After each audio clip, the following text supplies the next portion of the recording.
Hello everyone and thank you for joining me. Today I am using a complete new fountain pen for me, well, as a brand. I will be honest, I have never been impressed by cross fountain pens, but somehow when I noticed this model on sale on Amazon, I wanted one. I liked the overall look and shape of the pen and decided to take the risk. The fountain pen is actually pretty decently built. Mostly is made out of plastic with metal bits for the ring cap, clip, ring barrel, and the threaded inserts where the barrel meets the section. Very smooth with no visible seams on the plastic bits, and all seems to be fitting quite nice without any sharp step-ups. The cap is pull-push type and is very simple with a very simple clip as well. That is a little bit on the stiff side but usable, and that posts nice and deep and secure. Balance of the fountain pen is good as well, especially posted for my hand. Unposted it's a little bit on the tiny size and I do prefer it posted most of the times. The one thing that surprised me the most about the fountain pen is the nib and feed shape and size. It looks so tiny on this fountain pen. After measuring the feed size, it seems to be more of a 4.6mm nib size, not actually 5mm. Not sure if I like it, to be honest, but I do find it interesting at least. It all depends on how it's going to perform during the drawing portion. The other odd thing that I noticed on the fountain pen is, well, the odd shape of their ink cartridges, and how unfortunately it's not a universal size and nothing else seems to be fitting it right. And I am mentioning cartridges because unfortunately this fountain pen does not come with a converter included. I ended up buying one separate. For today's ink I will be using the Diamine Earl Grey. I wanted to stick with a black-grey ink for today's drawing.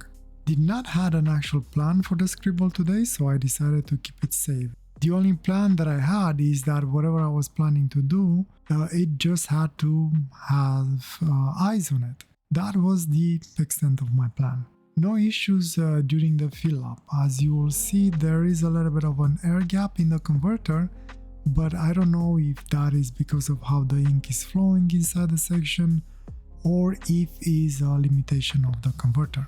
First filling of the pen, and what you see, it's my actual first interaction with the pen on the paper, was actually pleasant. It's not the smoothest nib in the world, but it works very nice. It is a little bit more on the grabby side, which I do like for my drawings.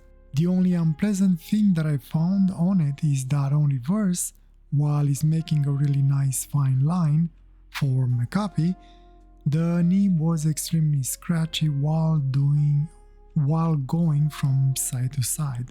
Unusable from my point of view.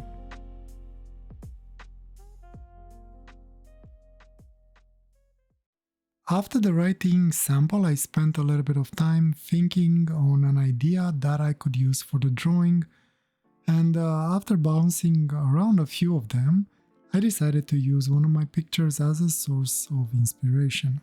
Something hit while I was looking at this specific image and I decided to go for it. I, hoped I was gonna be able to actually scribble what I was imagining, and I was unsure how to execute it. But like everything else in the past, just decided to go for it and see what's what. The result is nothing alike like the picture, it's just based on it and on whatever my mind sort of saw while I was looking at the picture. And this is one of the reasons why I like this kind of pictures. I like film photography. Usually you don't get extremely sharp results as you would get with a newer digital camera, but it's clear enough to let your mind wander and see things in them, especially black and white. While I was drawing, one thing that got annoying a little bit is that while I was drawing, somehow I managed to smudge the ink in a very few spots that kind of ruined the drawing a little bit from my perspective. I do not remember having this issue with the other two drawings that I did with this ink, and that for me was a little bit confusing as to what had happened.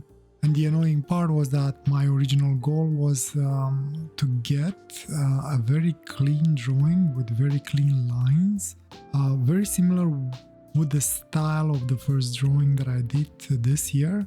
and the Lamy Safari fountain pen. But unfortunately the smudge made me rethink my plan a little bit. So in the end, while I was trying to cover those ugly-ish smudges, I started to scribble lines around the two, I guess, living beings that I end up with. And somehow I think I might have ruined a little bit the drawing. I'm not really feeling the end result 100% that much, to be honest, but I'll take it though, only because I really like the two living beings that I still have no clue what to call them, and nothing else. I might revisit them, or at least one of them, in the future and do another clean, hopefully, drawing for it. One thing is for sure, I will be staying away from this ink, hopefully.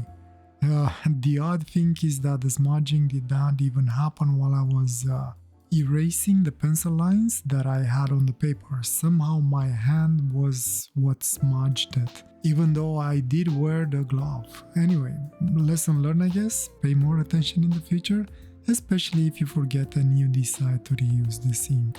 I need to come up with some sort of a system to mark the inks that are smudging. Maybe like a sticker of some sorts, like a bullet point. Red stay away, green safe, and so on.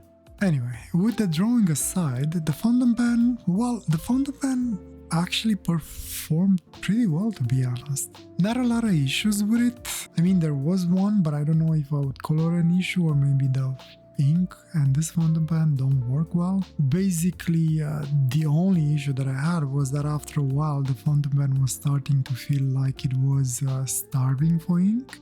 So I had to stop a couple of times to let it catch up before continuing. In a few parts of the video, you'll probably also see me pushing some ink from the converter into the feed to get a better ink flow out of it. Again, I'm not sure what the issue would be, because when the ink flows, it's actually beautiful. Maybe the nipple on the feed is a little bit too restrictive? Not sure. I did not get a chance to take the nib and feed off the pen. They seem to be pretty tight in there, and I did not want it to force it. Nevertheless, a pleasant fountain pen to use, to be honest, and I am glad that I finally managed to try a cross fountain pen.